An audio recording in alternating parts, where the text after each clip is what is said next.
from Team USA versus Japan at Worlds, and I'm sitting here with Paul PK Krennic. So PK's got some thoughts as we let this roll. It's 1-0 Japan, US already, and this is US's pull to Japan. And this is big, Japan's going upwind right now. So PK, what are you seeing? Yeah, so the big things to take away from this point are the only passes that are really completed are flat throws that go right through the receiver's chest. We see right there that's a bladey huck with a lot of edge that is read very well by the defender. This is a very hard pass to read from the receiver. And this huck going upwind with a lot of edge is just, it's not going to work. This Team USA defender is doing a great job of boxing this out as he comes through too, just keeping his person away from making a play. Yeah. Some notes about this game. This is a world final. This is a very windy game. Everybody in this game is a very skilled thrower, and even at this level, like, you're really only seeing, you're seeing a lot of edgy throws are not successful.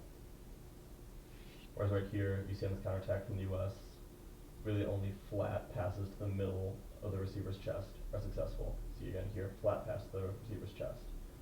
Saul here, Saul Yannick gets a bit greedy, throws a blade huck, and it's a turnover immediately. Yeah.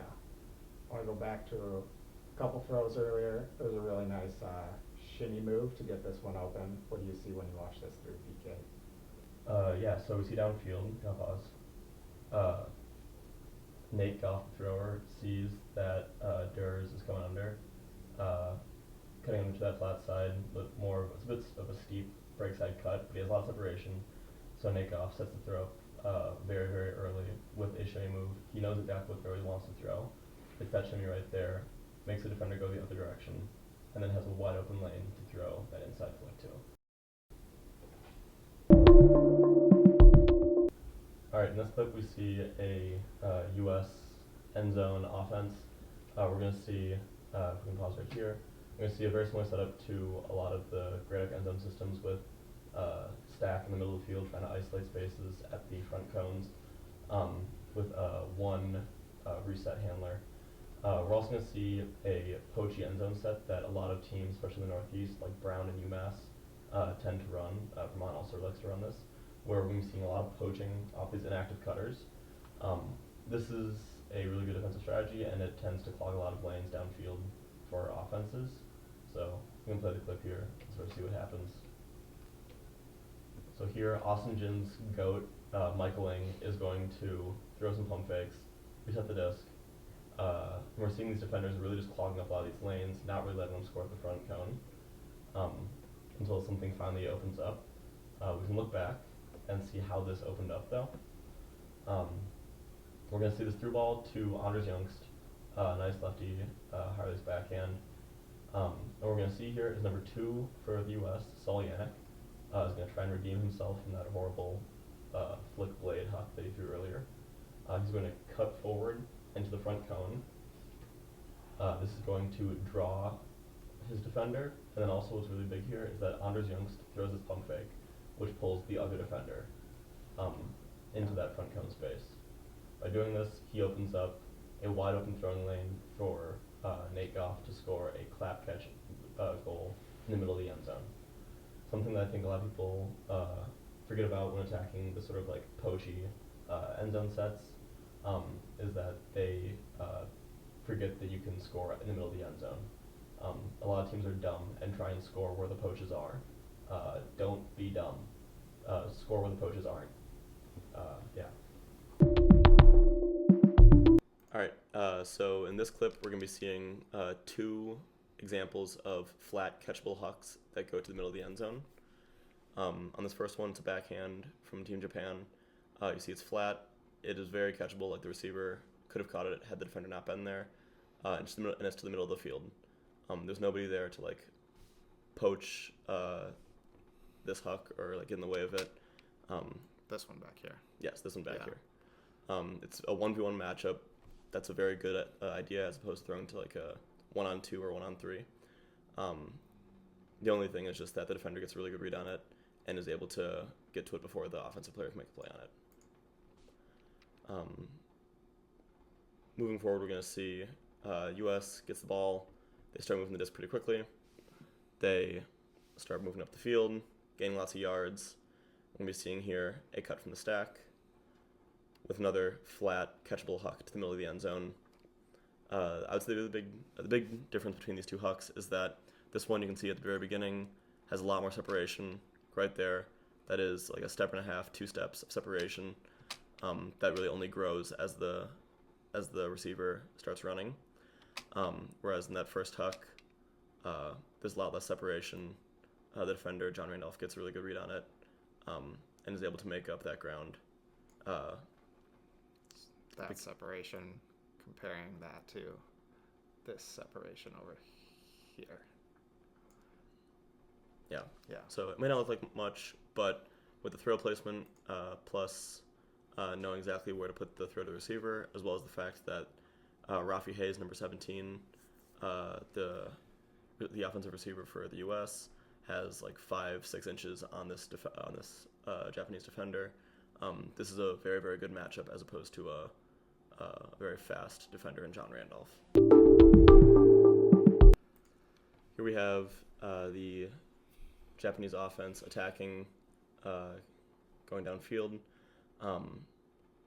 This point is just there's nothing really like super noticeable about any particular like single aspect of this point. It's more just the culmination of you see how patient this Japanese team is, how willing they are to throw a million passes to advance the disc, how good their swings are. That pass a little close, but this Japanese team is famous for passing up good looks for great looks, and just doing a really good job of keeping possession of the ball and not throwing dumb stuff. And this is just that exemplified at its finest. We see here pretty much all these throws are flat passes to the receiver's chest. There's very little like cheeky stuff going on here. I think there's like one cheeky throw in this entire point. And then to the U.S.'s credit, they are just playing some very, very tight, very ferocious defense, not making it at all easy on this Japanese team. I think a lot of teams get very tired and very sort of like relaxed in their defense as they get closer to the end zone. But this U.S. team does the exact opposite. As they get close to the end zone, they just keep on ratcheting up the pressure, keep on forcing the Japanese team to throw into tighter and tighter windows. And we're going to see here pretty soon, it culminates right here in a really good block from Michael Ling. In this clip, we're going to be seeing number 29 from Japan catch this dump, and as soon as they catch it, they're looking straight to the break side. They haven't even looked at the open side until just now. This Japanese team is very, very smart. They know that they have a lot of really good break throwers, and they know that they can beat this U.S. team to the break side. Like number 19 doesn't even like think to look towards the open side until 29 runs across. This Japanese team knows that they are generally less athletic, smaller, and like can make not as many like big plays as this U.S. team. And so because of that, they know that they must prioritize moving the ball to the break side. That's the way that they're going to find success. And so they reflect this with their with how they hold the disc and where they're looking with the disc in their hands. Here we're going to see that even good teams can make really dumb things happen. So if we're going to be seeing a clip here of really just kind of not great offense from the U.S. So going back to sort of see how this entire thing progresses, if we can pause right here, we're going to see number 88, Quinn Finer, is going to be approaching his attack point on the left side of the screen. He's looking to attack either downfield or going under. He has 2 options here. He can go deep or under. He's a very dynamic cutter, so either one's going to be a good option. But what we see, if we can pause again, is we see number 16, Trent Dillon, is just busting deep, not looking at anything that's going on. This is very selfish cutting. He is calling for the ball without any separation vertically from his from his defender, and really all he's doing is getting in the way of things. He's just bringing another defender into the area, and just completely cuts off Quinn's cut entirely. So then what we see is number 4 for the U.S., Ben Yacht. If you ever have any questions about him, just ask Gabriel. He knows all about him. He looks for this swing, throws it negatively like 10 yards and gains maybe 1 yard horizontally. This is just very, very inefficient offense, and a really good example of why it's a good idea to let the homies cut first and then make your move based off of them. In this clip, we're going to be seeing a really, really good poach from number 5, AJ Merriman. He sees that his offensive player, the person he's guarding, is at least 2 throws away from the disc. That means that it would require 1 throw as a swing to a handler, followed by an under to his person. So he sees that he has the ability to poach off and go into this lane here to stop this throw to number 24. The most important part of this clip to me is that he goes off, stops that big gainer to number 24, so that Japan has to settle for a negative swing. But you see right here, AJ immediately looks back to his person and recovers very, very quickly. This is at most, 1 second, leaves his person, takes away a threat, goes back to his person to make sure that he isn't being killed by his decision to poach. Okay, here we're going to be seeing some very fun, inventive handler movement by this U.S. team. So right here we're going to be seeing Rowan McDonald sees this under, throws it, and then stops in this space. The Japanese team has looked to, if we can go back, the Japanese team has looked to sort of switch this, where you see this Japanese player is calling for help, saying help, help, help, take. Number 77 for Japan peels off to guard where he thinks Rowan is going to be going to, but instead Rowan just stops right there, sits in that open space, and lets his thrower do the work to throw it to him. This is a really, really effective cut in the end zone. Kenji Her is very good at this cut. And then we go right here. We see he tries the same cut again, but number 24, Arakawa for Japan, is ready for it this time, sees it, defends it. And what's really interesting about that is that if we go back once again, a lot of times most college defenders will over-pursue when trying to guard that sort of stop in the middle of the space type of cut. And so you even see a little bit right there, Arakawa is a little bit off balance, but regains it quickly enough to stop that sort of second blow-by cut where Rowan stops in that space and then goes back up line. That's a very, very effective cut. It will work. You will likely get open on one of those two options against most college defenders. It's a cut that I've done countless times. It's a cut that Kenji Her is, I would say, better than 99% of Frisbee players at. And it will get you open in most instances in the end zone. Okay, in this clip, we're just going to be seeing number 24 for the U.S., Eli Kearns. He's just going to make a safe play here. He's going to prioritize this Japanese player's safety. This is something that I think a lot of college players could really benefit from. Is Eli Kearns right here? You see number 24 sees this throw, decides, oh, I can make a play on this, and then realizes, okay, there actually is not a way for me to make a play on this without absolutely ending this Japanese player's career. And so he pulls up and decides not to lay out through the back of this Japanese player. I think that a lot of people, especially in college, are so ready, so willing to get a block that they often forget that their competitors are also people and that we need to prioritize their safety. This isn't exactly a very flashy clip, but just a reminder that, yes, making defensive plays is cool, but also prioritizing your opponent's safety is very, very important. Okay, here we're going to see the situation is just a hospital pass from the U.S. This is actually a stall one throw. You can see the idea here is for the receiver number 12 to catch a blade in the end zone, but once again, windy conditions make this throw very, very hard. The thing I want to shout out here, though, is that if you're going to miss a throw, miss in a way that makes it catchable for somebody on your team. Yes, this is a Mickey Mouse goal in a world final, but it still shows that you can miss your throw, you can miss your spot and still have it be a success if you miss in the right areas.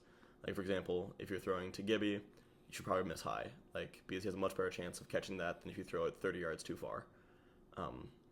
So just knowing that, like, not every throw has to be perfect, but just make it catchable. So starting here, we see the follow through of the observer, just absolutely clinical. But more importantly, we're going to be seeing here, we're number 10. This is Matsuno. He is a Japanese Ultimate Frisbee legend. If you want to see a great player, watch him. We see right here, he has the disc in his hands, and he's looking only at the break side of the field. Doesn't even care about the open side, not trying to win there. He's just angling his entire body at the break side of the field.